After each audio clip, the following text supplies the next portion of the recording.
I always hated visiting my grandpa's old cabin. It smelled like old people, but he was the only grandparent I had. Both my mom's parents had passed away before I was even born. My dad's mom ran off when he was very young, and he still doesn't know where she is, or even if she's alive for that matter. So that only leaves my paternal grandfather. My parents desperately wanted me to have a good relationship with him. My dad insisted that even though Grandpa was stern and quiet, that he really did love me, he just didn't know how to express it. I figured this was probably true, but that didn't change the fact that trips to his house were filled with long idle hours, watching TV and reading while he worked during the day, and then followed by awkward silent dinners in the evening. I rarely even saw him, and he never spoke in any kind of loving way. Just kept a wary eye on me like he was waiting for me to break something. But still, my parents insisted that I need to spend a week with him every summer, and I did, ever since I was 10.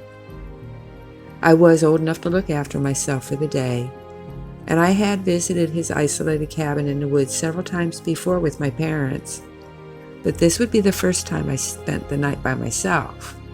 There were no kids around my age, or even neighbors for that matter, so I'd have to spend the time by myself. But I was used to that. I was an only child. So on my first day at the cabin, I set out into the woods with a Nancy Drew book tucked under my arm. I was going to find a peaceful area to read, away from the old person smell of the cabin. And after walking for a while, I found a little clearing illuminated by the sun breaking through the trees. Pushed against a large oak tree and surrounded by pretty little flowers was a big hollow log. It looked like the kind of enchanted place where the characters in my stories would have their adventures.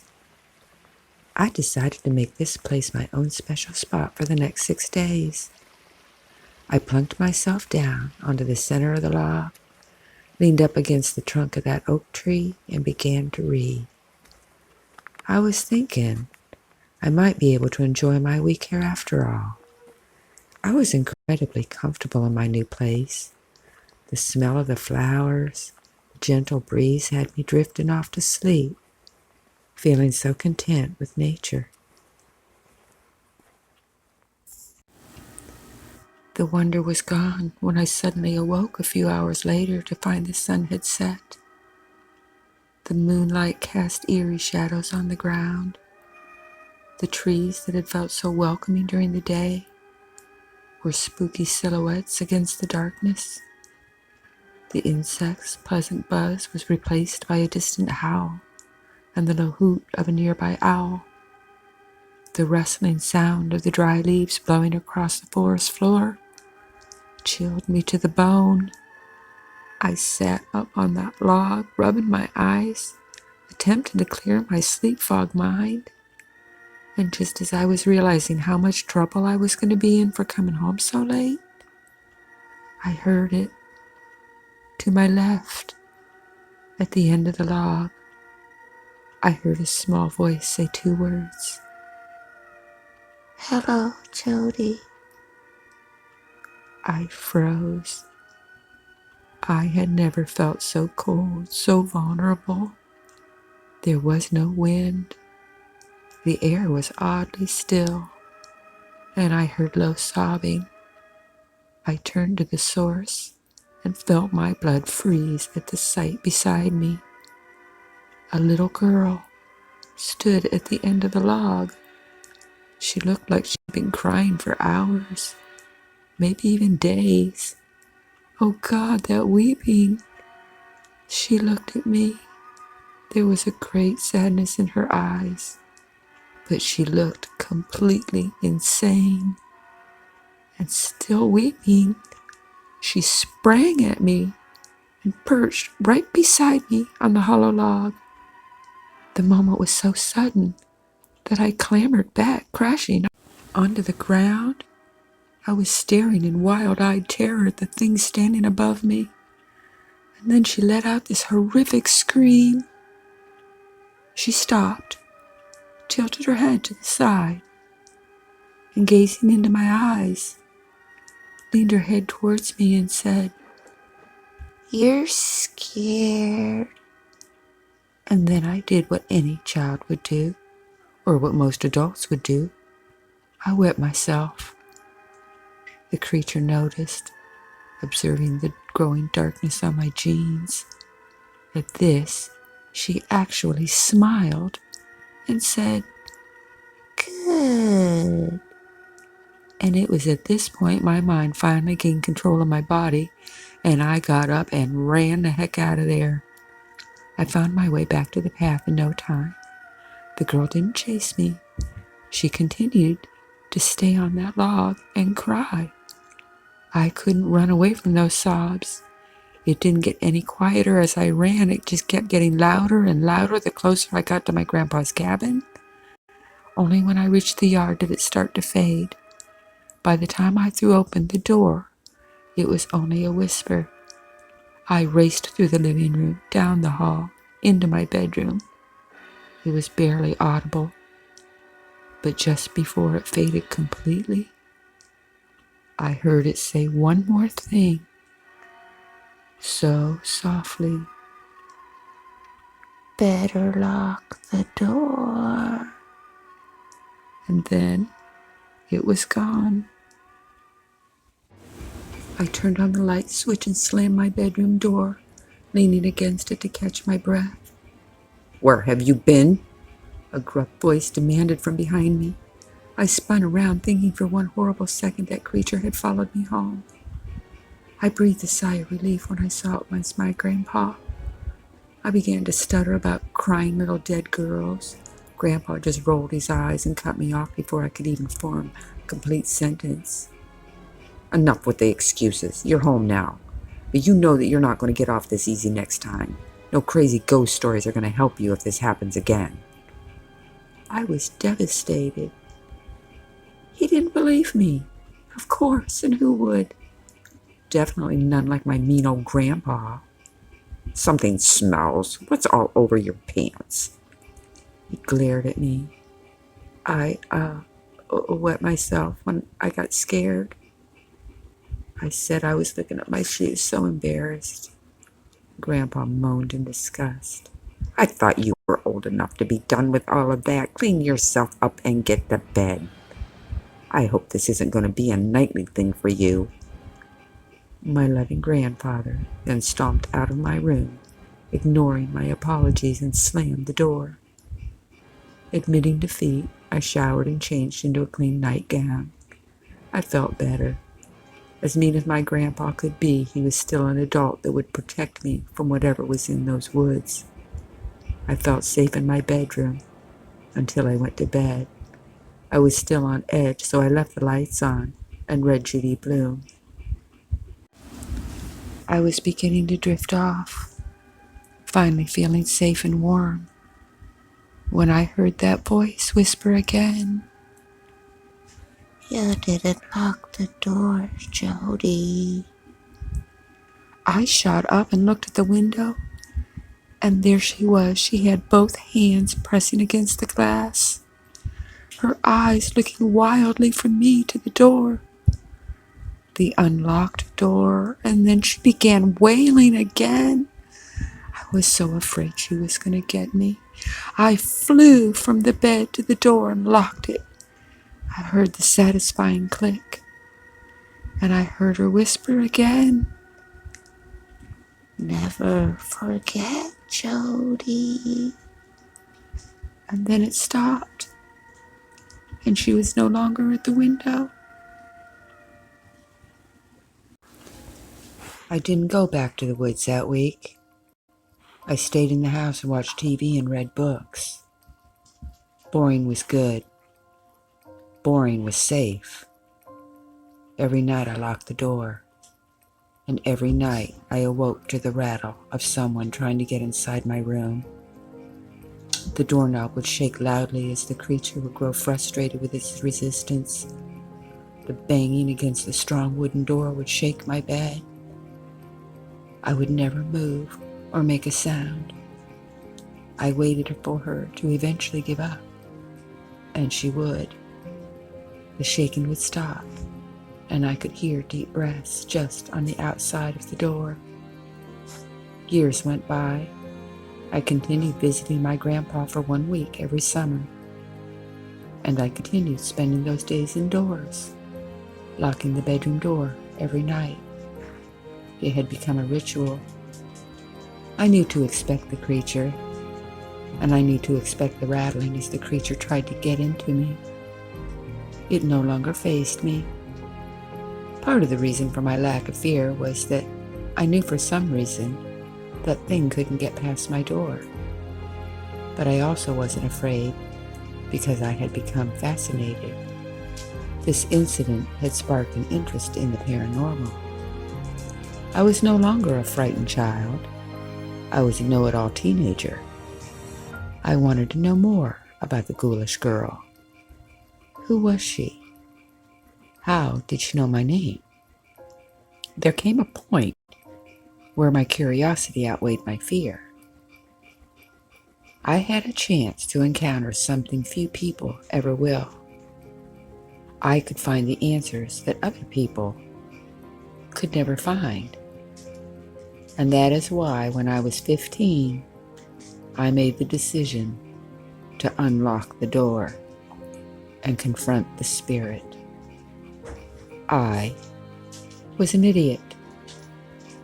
The first night of my stay that summer, I got ready for bed and closed the door. I resisted the natural urge to lock it. I tried to ignore the heavy dread that settled on me as I climbed into bed. But I had made up my mind. I was no longer going to be scared of this little girl. So I waited for her. I had no intentions of sleeping. So I grabbed my iPad and played some games, alert to every creak and groan of the old house.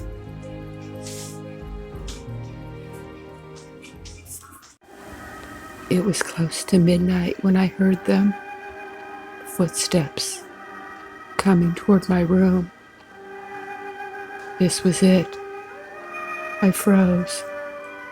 Goosebumps all over my body. My heart racing.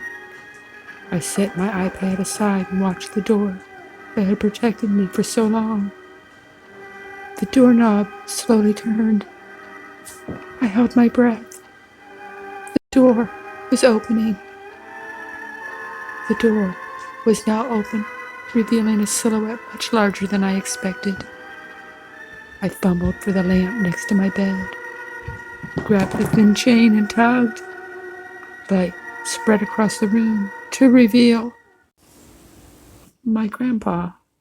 I laughed so hard. There was nothing to fear. My disappointment that I would not discover the secrets of the dead was pushed aside by the sheer joy that I was safe. No dead girl stood before me. It was only my grandpa, smiling at me as he never has before. He stepped into my room. "Oh, Grandpa, you scared me." I laughed, pushing my hair back with my shaky hands. "You left the door unlocked for me." He turned and closed the door softly behind him. "I knew you'd come around, pretty girl." Grandpa sat down on the bed beside me, tucked a strand of hair behind my ear. "I knew I just had to be patient for you." What was he talking about? This was not my grandpa. My grandpa was strict, and he certainly never smiled. He never had a kind word to say to anyone.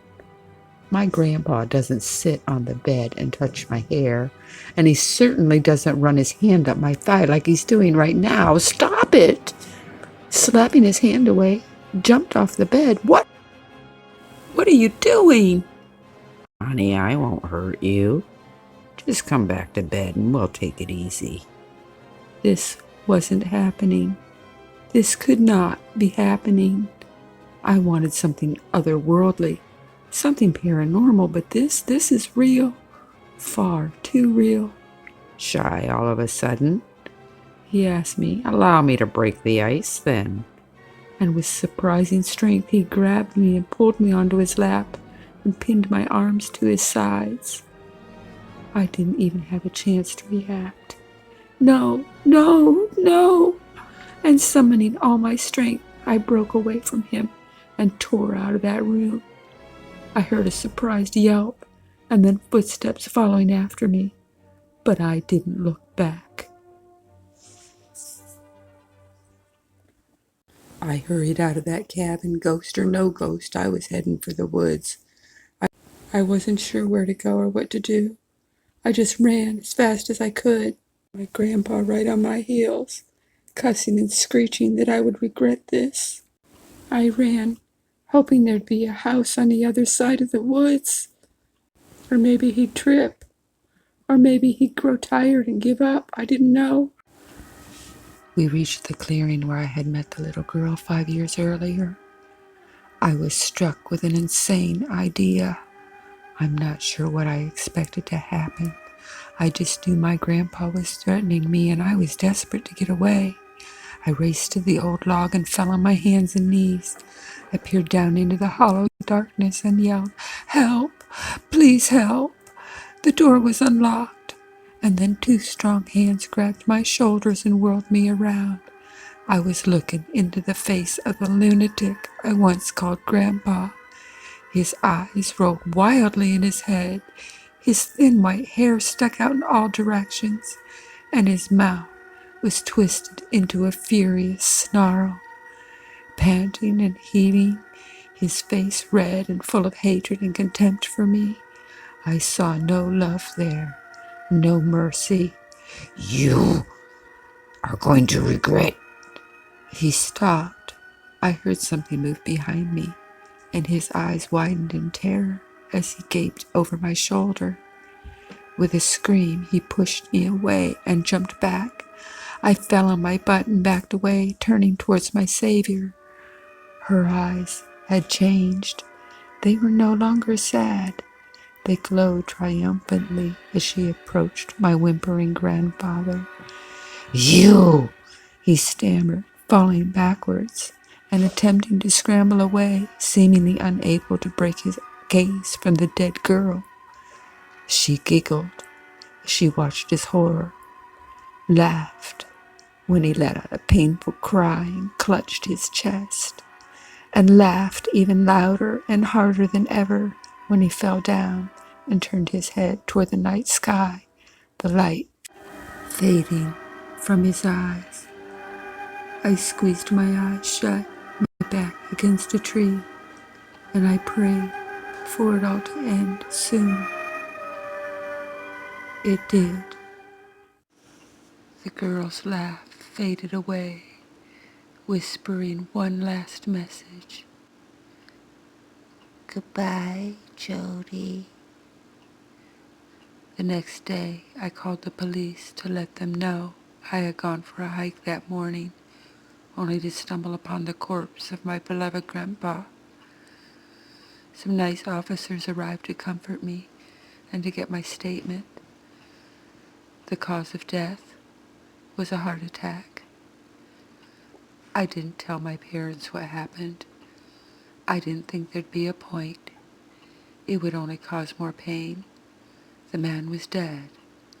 That was all that mattered. I even went with them to help clean out his old cabin. I was put in charge of books. As I pulled an old photo album off the shelf, loose pictures fluttered to the floor. I bent to gather them up and picked up the photo closest to my foot, and I froze. It was her, sitting on the porch of my house, holding a baby. She was smiling, and her skin was creamy white. Her cheeks were rosy, but there was no doubt that this was the crying girl that I had feared for so long. I hollered for my mother, and I asked who she was. And looking at the photo, she paused for a long time, as tears filled her eyes. "Well, the baby is you, and the girl holding you, Well, she's your sister, Casey. She looked at me with a sad smile. I'm so sorry. We weren't trying to hide her or anything. It's just difficult to talk about. She died when she was 10. You were barely a year old. We should have told you all this sooner, but we weren't sure how to go about it. At some point, I guess we decided to let it go, figuring it would come up when the time was right. I could barely register what she was saying. How? Well, she was playing in these woods out here, running around and having fun when she tripped and banged her head on a log. She died instantly. She was found in the same place where we found Dad. On these words, she broke down into fresh tears. I comforted her numbly, knowing that I would never, ever tell what I knew in my heart. They need never question the idea that their daughter was playing happily before she died. It would be cruel to tell them that Casey died running away in terror from the man that they called Dad. Nor would they ever know how long her spirit lingered in that place, unable to rest in peace, until she was able to warn the sister that she knew so briefly of the danger, only leaving once that monster was dead. Looking at that photograph of the smiling girl who held me so tenderly in her arms, I could only think of 2 words as my eyes filled with tears. Thanks, Sissy.